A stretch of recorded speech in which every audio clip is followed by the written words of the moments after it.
है डॉक्टर भोइटे करके, उनका कॉल आ गया मुझे कि विजय जी ऐसी ऐसी बात है, मेरे पास ऐसा ऐसा पेशेंट आया है। उस पेशेंट के नाना और नानी मेरे पास बैठे और बुरी तरह से रो रहे। वो समझ में नहीं आ रहा है कि उनके फीलिंग्स किस लफ्जों में उनके पास मतलब वो बताए। रो रहे थे। और उनकी एक पोती है जो तकरीबन 18-20 साल की है, यहाँ से तहसील पड़ता है कोरेगांव, वो कोरेगांव में है, वहां पर है। और उसको आपको देखने के लिए कल मॉर्निंग में जाना है। उन्होंने मुझे वो नानी का नंबर दे दिया। उसी शाम को मैंने नानी जी से कांटेक्ट किया। मैं बोला ठीक है। अब वो नाना और नानी दोनों भी टीचर है, उसी मतलब तहसील में टीचर है। तो बोले ठीक है, कल सुबह हम चलेंगे। कल मैं उनके साथ गया, वो दोनों लेके गए वहां पर। वहां पर जाने के बाद उनके उस लड़की के मतलब उनके लड़की और दामाद मतलब वो बच्ची के माँ बाप से भी मिले। काफी सीरियस लग रहे थे। उनके एक तो दोस्त भी और भी टीचर थे, दोस्त भी थे, बहुत सीरियस लग रहे थे, क्योंकि उनके घर में एक तकरीबन सा मातम सा छाया हुआ सब मैं महसूस कर रहा था। वहां जाने के बाद सबसे पहले तो उनकी फाइल वगैरह देखी बच्ची की, तो हिस्ट्री सुनी। हिस्ट्री से ऐसा पता चला कि 15 महीना पहले उसके नाक के लेफ्ट साइड में एक माउस बड़ा हुआ था, मतलब स्किन बड़ी हुई थी। तो उसके लिए वो हमारे सिटी के एक ईएनटी डॉक्टर का नाम नहीं लूंगा मैं शेयरिंग के दौरान, तो उनके पास गए थे। वहां जाने के बाद उन्होंने आज करेंगे कल करेंगे तकरीबन 6 महीने का टाइम पास कर लिया। और 6 महीने के बाद फिर उनको बुलाया ऑपरेशन के लिए। ऑपरेशन के लिए बुलाया। ऑपरेशन के दौरान पता नहीं क्या हुआ, उसके ब्रेन को जितना सफिशिएंट ऑक्सीजन जाना चाहिए था नहीं जा पाया उस बच्ची के, और वो कोमा में चले गई। जैसे कुछ देर बाद वो मतलब उन्होंने डॉक्टर ने काफी कोशिश किया, वो सक्सेस नहीं हो पाया। उसके माँ बाप और उसके नाना नानी को उनके इन्फॉर्म किया कि ये ऐसी ऐसी बात हो गई। उन्होंने बच्चे को सीधा उठाया और पुणे लेके गए। पुणे के सबसे बड़े ईएनटी हॉस्पिटल में गए। वहां डॉक्टरों से काफी दिन मतलब वहां इलाज करवाने के बाद, कई लाख रुपए खर्च करने के बाद बच्ची को कोमा की हालत में वो घर पे लेके आ गए।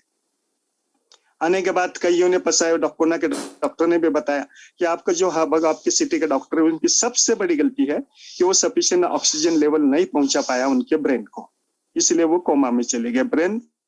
ब्रेन सेल कुछ डैमेज हो गए। तो यहाँ आने के बाद उस डॉक्टर के ऊपर उन्होंने केस फाइल कर दिया कोर्ट में। जैसे कोर्ट का नोटिस गया, सेम डे उस डॉक्टर ने उनको 20 लाख रुपए मुआवजा दे दिया। खैर मुआवजा देने से या लेने से तो बात पूरी नहीं होती ना, बच्ची तो घर में चली गई। 15 महीने से वो बेहोश जैसी हालत में पड़ी थी, सेंसेशन नहीं था। और जब भी जग जाती थी सिर्फ आंखें खुली रहती थी, बाकी कुछ भी नहीं, बॉडी का सेंसेशन हाथ का नहीं, पैर का।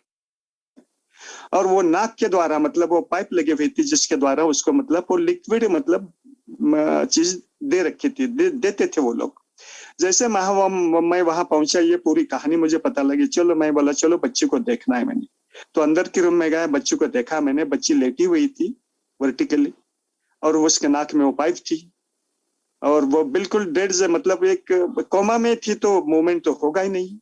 तो देखने के बाद मैं थोड़ा एक्यूप्रेशर का भी थोड़ा सा जानकार हूं, तो थोड़ा उसके एक्यूप्रेशर पॉइंट, अभी 15 महीने एक जगह पे लेटी होने के बावजूद भी वो काफी मतलब कमजोर सी हो गई थी। तो सबसे पहले तो मैंने अपनी कंपनी, अपना product, how does it work, इसके बारे में पूरी जानकारी उन लोगों को दी थी। हालांकि उसके नाना नानी मास्टर थे, मास्टर है भी, तो उन्होंने बताया। इतनी अच्छी इंफॉर्मेशन आज तक हमारे लाइफ में हमें किसी भी डॉक्टर ने नहीं दी। बहुत खुश हो गए, उनके चेहरे पे थोड़ी सी रौनक आ गई, हंसी आ गई, क्योंकि उनको कॉन्फिडेंट हो गया कि ये जो बता रहे, जिसकी वजह से हमारी बच्ची शायद ठीक हो जाए 15 महीने के बाद भी। तो चलो मैं साथ में मतलब वो जैसे कि मेरे दोस्त डॉक्टर ने बताया, तो एक अपना 6,800 रुपए का प्रोडक्ट साथ में लेके गया था। उनका प्रोडक्ट के बारे में बताया, हाउ टू यूज इट बताया, कुछ बातें बताई, क्या देना खाने के लिए, कुछ परहेज, कुछ डाइट के बारे में कोई चीजें बताया। बताने के बाद उन्होंने शुरू किया, उसको लेना शुरू किया। मैं अपने घर पे चला आया। 90 दिन उनके उस बच्ची के माँ का फोन आया, बोला डॉक्टर साहब, मैं बोला काफी खुश लग रही है, आपका आवाज तो बड़ी अच्छी लग रही है आज। बोला आपको अच्छी चीज सुनाने के लिए, अच्छी खबर सुनाने के लिए मैंने कॉल किया।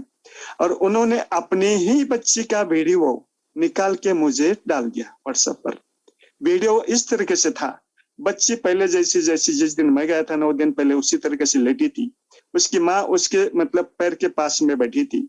एक पैर में वो खुजलाहट कर रही थी, और बच्ची अपने घुटनों से वो पैर ऊपर ऊपर 4-5 बार उठाने की कोशिश कर रही थी। ये पहला समय था 15 महीने के बाद जब बच्चे ने अपनी मूवमेंट शुरू की थी सिर्फ और सिर्फ अपने ई बायोटेरिंग के प्रोडक्ट की वजह से। मैं बहुत खुश हुआ। मैंने जितनी कोशिश की, जितनी बातें बताई, जितनी इंस्ट्रक्शन दी, जितना डाइट बताया, उसकी तरफ से मतलब वो सक्सेस मुझे मिल गया। मैं बहुत खुश हो गया। उनको कुछ और बातें करके सबके चेहरे पर हंसी थी, सभी आए थे वहां पर। उसके बाद फिर मैं आ गया। आने के बाद अभी 4 दिन पहले, मतलब 3 हफ्ता हो गया इस बात को, 4 दिन पहले मैंने कॉल किया, बोला मैं अभी आपको एक वीडियो पोस्ट किया है। उनके माताजी बोली, बच्ची की माताजी बोली, शायद आपने देखा नहीं होगा, देख लीजिए, मैं अभी आपको कॉल करने वाली थी। तो वो बच्ची का फेस, बच्ची की आंखें, बच्ची मतलब वो थोड़ा सा सिरा ना लेके मतलब आधी हाफ मोड़ पे मतलब बैठी हुई है, और काफी उसके चेहरे पर मतलब वो बहुत ही अच्छा महसूस कर रही थी अपने आप को। बात तो नहीं कर रही थी मगर माँ के साथ मतलब अब वो कुछ मूवमेंट कर रही थी, हाँ, आंखों का, गर्दन की और हाथ की। मुझे बहुत अच्छा लगा वो वीडियो। और मैं इस सक्सेस से और का कारण यही है, अपना और सिर्फ अपना ई बायोटेरिंग का प्रोडक्ट। बहुत बढ़िया।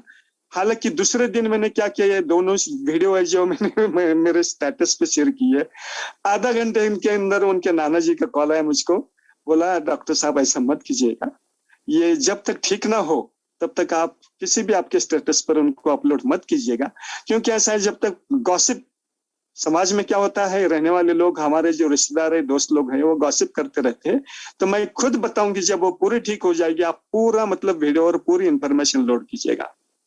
This is all about the my patient.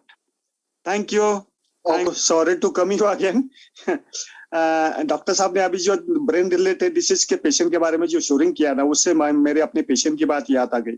जब भी मैं आप लोगों का शेयरिंग कर रहा था, सबसे पहले वो पेशेंट का जो मेरा प्रॉब्लम था, वो था कि ऑक्सीजन की सप्लाई कम हो गई, जिसकी वजह से वो बच्ची कोमा में चली गई।